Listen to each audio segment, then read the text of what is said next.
Hello, it's Val and welcome to my channel. Apologies first of all for the state of my hands and particularly my nails. My hands are really dry. My nails are, well, they're in need of a good manicure. That's what gardening does for you. I'm trying to get on top of the allotment at the moment, and all that's flourishing there at the moment are weeds. So anyway, that's not what I'm here to talk to you about. I'm here to talk to you about Anne Wood's Stitchbook Challenge. Now, Anne Wood is a textile artist, if you've not come across her, and each year she runs a stitchbook challenge. The idea of which is that you develop a daily habit of stitching. So you agree to stitch for 100 days, consecutive days, and you produce in all 20 pages. Each page is 7 inches by 5.5 inches, and you end up with a little book. And this is last year's. She has a very ingenious method of constructing her book with this not tot. What am I? Oh, I've forgotten the word.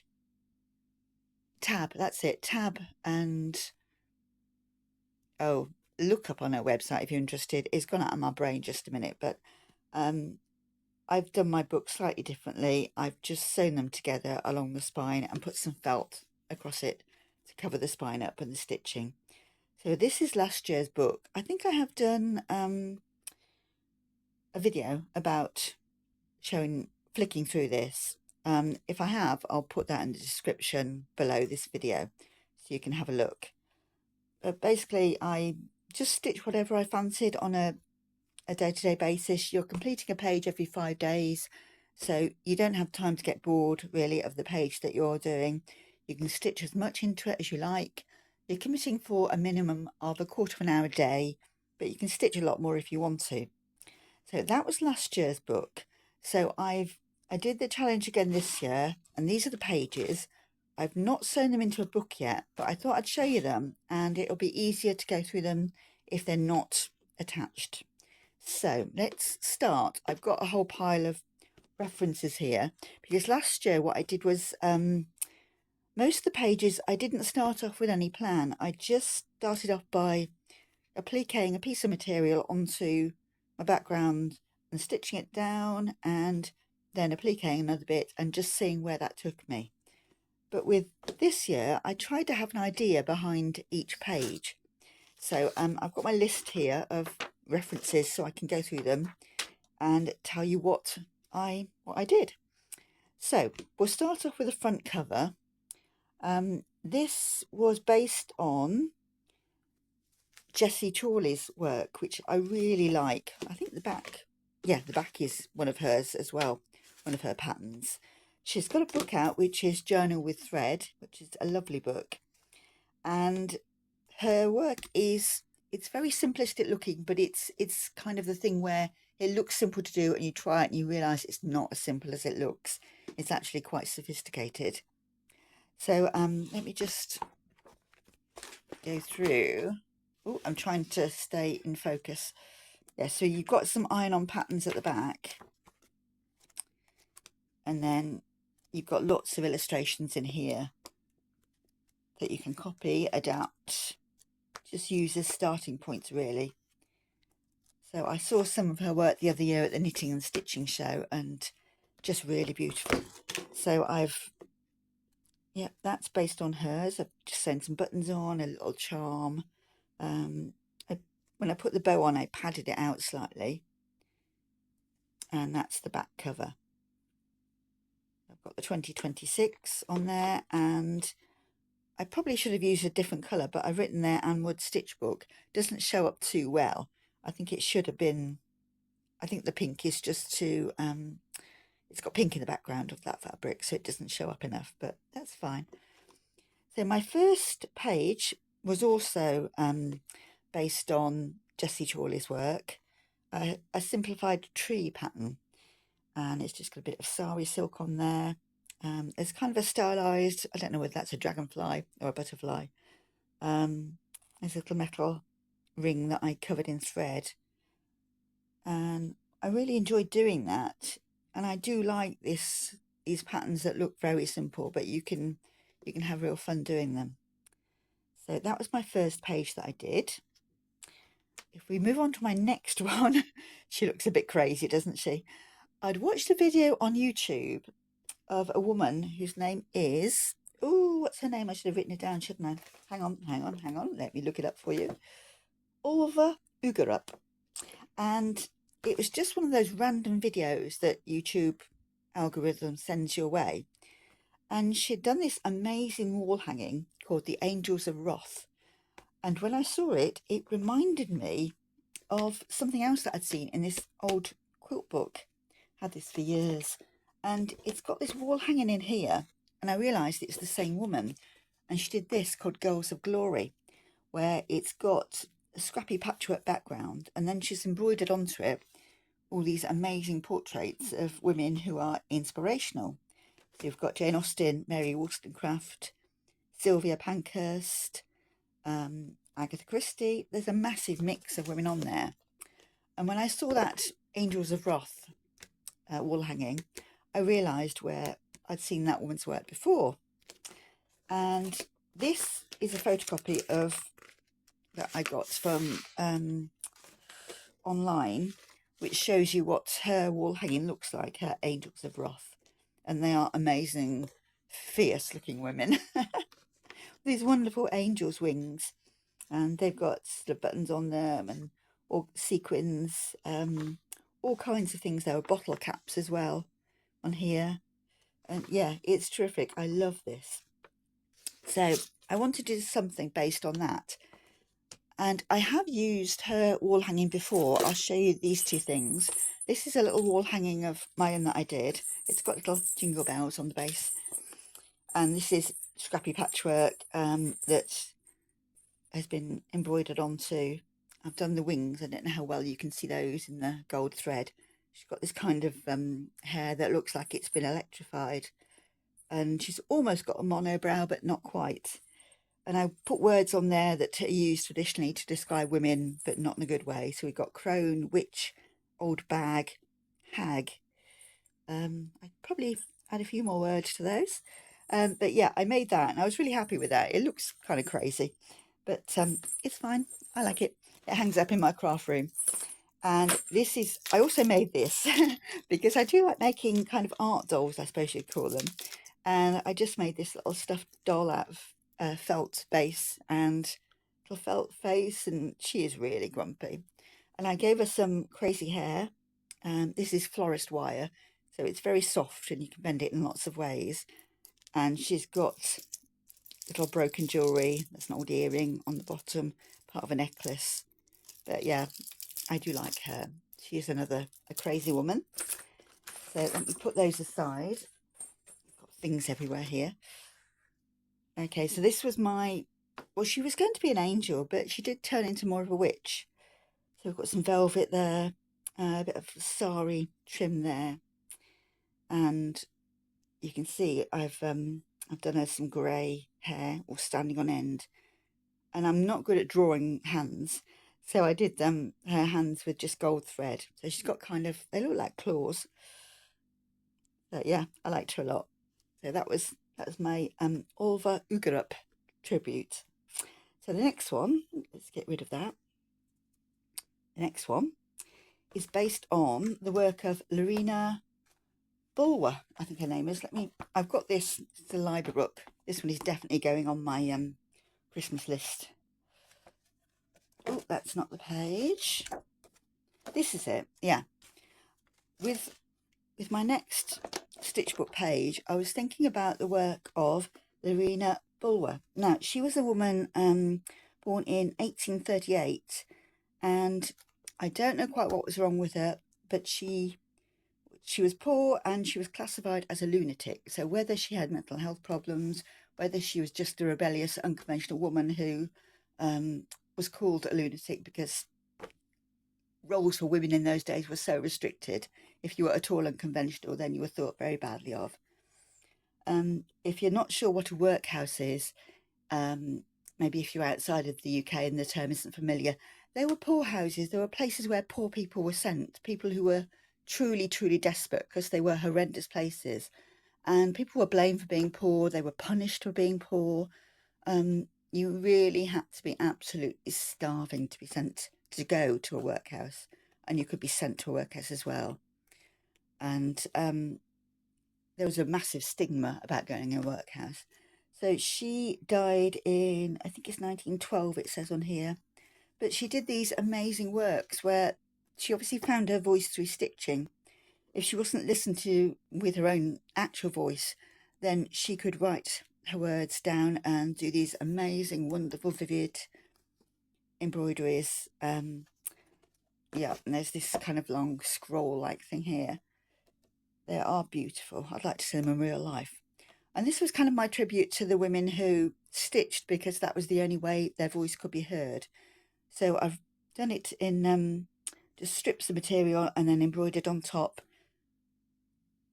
Women were put into lunatic asylums, workhouses too.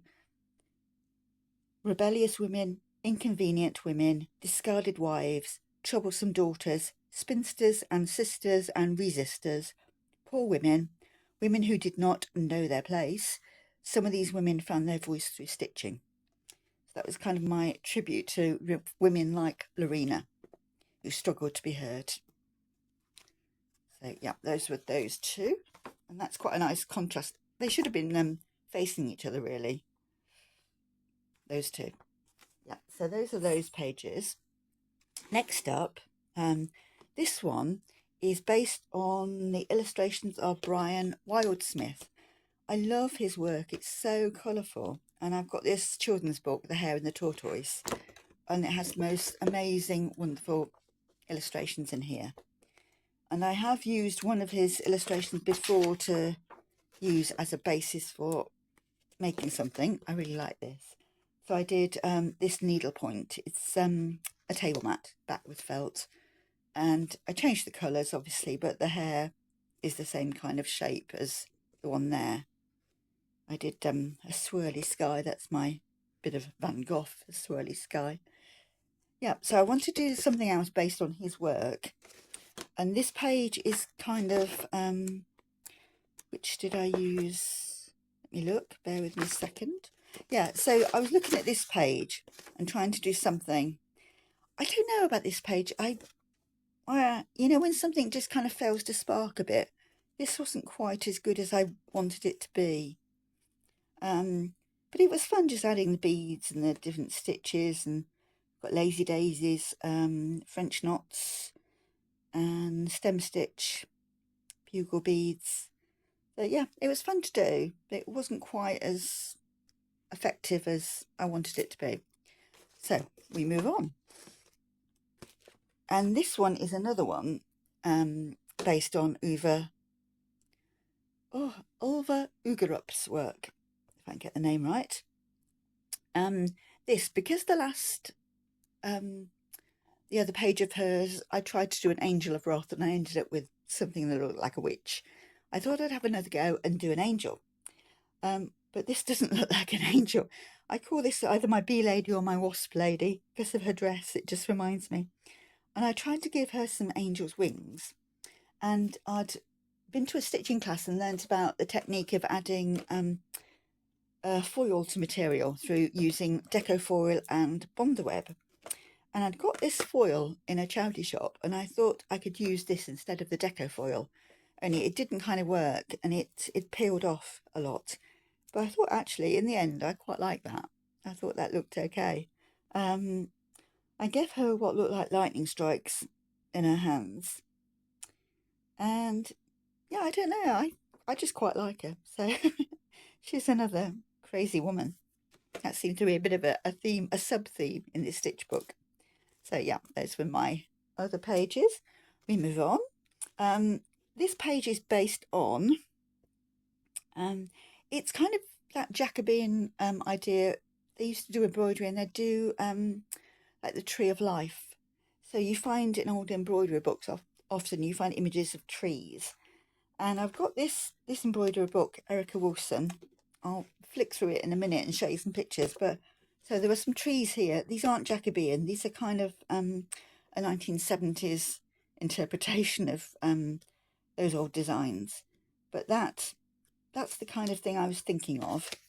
And I did this. First off, I should have put this in a hoop, this material, because the calico is all puckered up and it's uneven. I mean, that's okay. It's just a stitch book. It's just experimenting. But if I was doing this again and doing it properly, I would put the material in a hoop. I use crewel wool and embroidery wool, sorry, tapestry wool rather, and also embroidery thread. And I've got quite a texture on the tree. That did work quite well. I would have stitched more of the leaves, but they do take time to stitch, and I ran out of time with this page. So it would have been more abundant, shall we say. But yeah, that was quite fun to get the texture. And if you are interested in embroidery, don't turn your nose up at old books. Things like this one from the 1970s. It's old and you might think it's out of date, but actually there are a lot of really good designs in here. And a lot of the information doesn't go out of date. And you've got patterns in here. I think I picked this one up for a £5 at the most. And there are some lovely designs. Let me get to the full colour pages. Where a moment. Ooh, there we go. So yeah, some of it is really outdated. But I mean, everything comes back into fashion sooner or later. So you've got some nice crazy patchwork here. There's this fantastic owl. That's really good. I love that chair as well. She's embroidered into the material there on that chair and cushion. Some amazing looking boots. If you fancied embroidering your boots. So yep, if you're looking for embroidery books, look at these old ones as well. Ignore the fact that they're quite dated. They're still really useful. So we move on to my next stitch book page. This one, came about because I'd found this printing stamp and in a charity shop. I think they retail for something like £11 or £12, and I got it for 99p. And I don't think it had ever been used. Just a lovely design. And I painted some calico with probably Inktense, that was, and just stamped on it and then embroidered into it. And you can see I've added some metallic thread, which is a bit of a nightmare to work with. Tiny gold sequins and various little beads and gems. But yeah, that was that one. And that's those two pages. So my next one, I know I am speeding through this a bit, but otherwise we'd be here all day. Next one was came about because of this book, Celtic, Viking and Anglo-Saxon Embroidery by Jan Mezant. And if you can get hold of this book, I absolutely would recommend it. It's brilliant. It's quite a hefty volume, but it's beautiful. And she looks at, in the book, Celtic influences. And I looked at this image and that's where I got the idea for this page. So you've got Hessian on here, and I think she's used Tyvek on here. And that's what I used on this page. And we've got the Hessian backing, and then I had some felt, and these are lines of felt here and squares there, and I've coloured them with paint just to make them a bit darker, and then I've done stitching across here to give these bands of colour. There's metallic thread here, and this is Tyvek. I painted it bronze and then heated it up so you get all these lovely effects. And then I put lots of these gold bronzy coloured leaves on there. These rings were from a piece of jewellery that I'd broken up, some costume jewellery. So that, I was really pleased with how this book, how this page turned out. I think that works really well. My next one, let's just close that up now. The next one is just a scrappy patchwork. So I've done a lot of patchwork in the past, and I just felt like a kind of a scrappy patchwork kind of a day. So I did this. This is another page where, well, I think this is my least satisfying page of all. Something about the colours, the combination of colours. And maybe if I'd embroidered more into it, it would work. But I mean, it is what it is. Yeah, it's okay. But there's not much to say about that one, really. So we shall move on. Right, where's my... I've got too much stuff here. Okay, next page.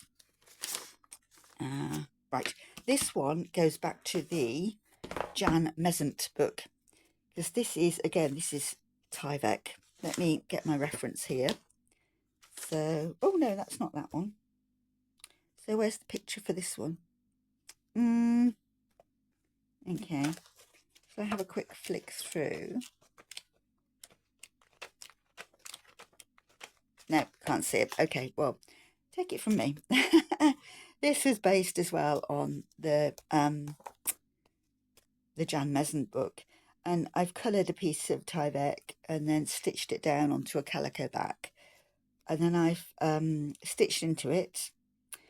I've put organza on top, and I've stitched into it some more, and I think I put another piece of organza on top. Actually, thinking about it, this might not be this Jan Mesant book. This might be another book on textile art. But anyway, the reference is gone, so let's not worry about that. Yep, so I just built up texture with this, and this was quite a fun one to do. I like having some of the stitches and some of the beads as well under a layer of organza, so you're looking through that to see them. And the Tyvek does give some very amazing textures. So let's go on to the next page.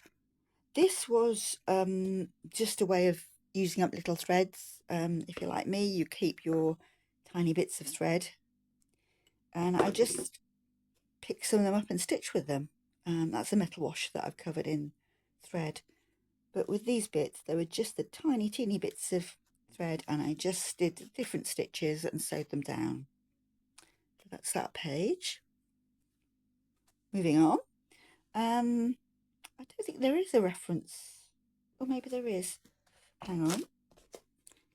Yeah, I think this one came about because I've got this book called Applique Style, Juliette Borden. And in there are these flower brooches, and I was looking at these, and you've got these circles of material, and they've got sort of bits of material appliqued on, and then it's free motion stitched. And I was thinking about that idea, and I used this calico that's been painted with either watercolour or Inktense, and then I've done these circles, felt circles sewn on there, and I've stitched on there and added little scraps of material, put an organza layer on top, and then stitched around the edges, and they've got some little sequins and things on there. So yeah, I think those were kind of the idea that one way or another led to this. Okay, we're getting near the end. These came about because of this book, Stitch Textiles, Stephanie Redfern. I do have way too many craft books. You've worked that out, haven't you? And this is my template that I used. And this was cutting material out, using Bonder Web to apply it to a background, and then doing lines of stitching. And you can see this is her work. Pretty amazing. Okay, there's that.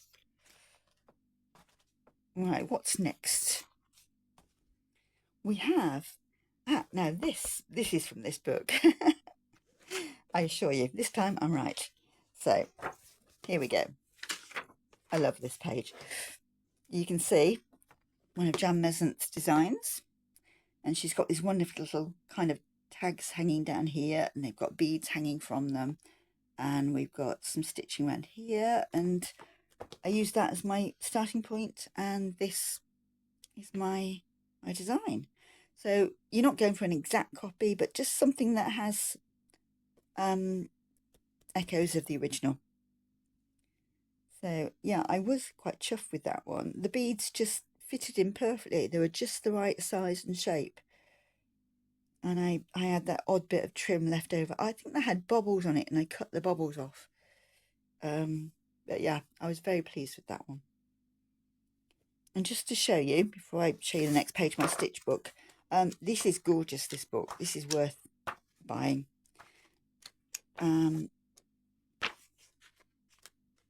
There are so many images in here. Oops, things are falling off my table. That you could use as starting points for textile work. I mean, look at those fabric beads. They're beautiful.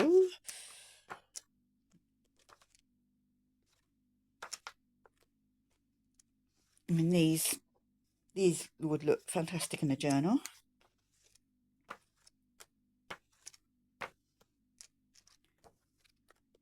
Yeah, so if you can get a copy of this, I think my second-hand copy was about £20, so it's not the kind of book you'd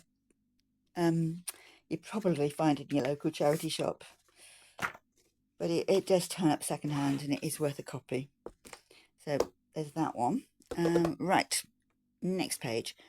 This came about because I'd been watching some Sue Spargo videos and Ariane Zurcher videos on YouTube, and they both do these little circles that you stitch into.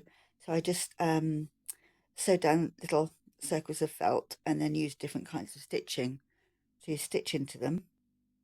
I was quite pleased with my little, I think they're bullion knots they're called. It's like a little frilly bit. Yeah, so that was just to practice my stitching on. Right, what else have we got? This is one where I don't know if there was a starting point, and the image is a starting point.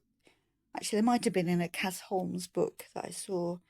I cut some circles out of my calico. Oh, this was material that I'd just been painting and stamping on. It looked quite grungy, so I went with the whole grungy kind of a theme. And it's just got lots of stitching into it and a bit of sari silk around there. So these pages, I find it really useful doing the stitch book to put my progress on Instagram. I'm not one who posts on Instagram an awful lot, but I would do my stitching for the day and then post that image on Instagram. And it just gave me a bit more determination to actually do my stitching that day, not to give it a miss. So this is my next page. This one came about because I had a lino cut. We did a taster session in a stitching group on lino cutting. It was only a couple of hours long and there were a lot of us printing. So you were quite rushed. Well, not rushed, but it was quite a busy session. You didn't have a massive amount of time to cut your lino print out and to get a print that you could take home with you. So it's not the most expert print you'll ever see. But the theme of the session was to do with Angela Carter's fairy tales. And I think this is meant to be a wolf. And I think this came from this book, Angela Carter's Book of Fairy Tales, which is illustrated by Karina Sargood. And there are some fantastic pictures in here. And some quite macabre takes on fairy tales. So yeah, I think my wolf came from there. And I printed that lino print on a piece of material, and then I stitched into it, gone around the edges of the trees and done some little grasses there. I think I should have outlined the wolf in a, I have outlined it, but I think I should have done it in a stronger colour, really, for it to stand out more. But yeah, that's that one. I would like to actually be good at lino printing and to do a bit more of it. There are so many things I would like to try. Next one, this is some material that I found, again, in a charity shop. I don't spend every day in a charity shop, but I have got some brilliant bargains from them. And I found this beautiful remnant of material, and really lovely. I didn't know what I'd do with it, but I bought it anyway because it's so nice. And for this, I've been watching YouTube videos by, I think it's someone called Art Fibre Stitch, or the channel's called Art Fibre Stitch. And she was taking a piece of fabric and adding to it, changing it, adapting it. And so I think I used that as my starting point, and I just added extra little details, the berries and these kind of stamen, the red beetle on there as well. I added that. So it's just taking that as a starting point and then thinking what else you can do. And I've added some pieces of silk on there and stitched the veins of the leaves on there. So, yep, that's that one. And, oh, little threads hanging off there. This one came about because I really like Boro and Sashiko and the whole sort of look of these fabrics. This is another book I've got on loan from the library right now. This will definitely go on my Christmas list as well. I love the look of these things, and this is made from, I'm not sure how well you can see it, but there are layers of material on here where I've patched them all together and sewn them and sewn over them. That's a seam from a garment that was something I took apart. Yeah, so that was fun. And then the final page is this one, and I'd been watching another YouTuber, Susan Taylor Brown, and she does a lot of stitching where she does her little wildscapes, and they're images, they're natural images of forest floors, woodlands, just little natural scenes. And I was trying to make some little moss and yep, just the what you could imagine dropped on the woodland floor. So I've got part of a silk carrier rod there. I've got a little feather there, a couple of little feathers actually. This is some scrim that I painted, got some wool and a tiny bit of bark from, I think, a birch tree. And there's a few beads in there as well. Just trying to add some texture to it. So yeah, I was quite happy with how that one turned out, which seemed a fitting end to my stitch book. So that's a roundup of what I did.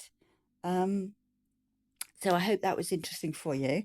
And maybe you can have a go, if you haven't already, at Anne Wood's Stitch Book Challenge. If you just go to her website, just Google Anne Wood and you'll find her. And you'll find the details about the Stitch Book Challenge on there.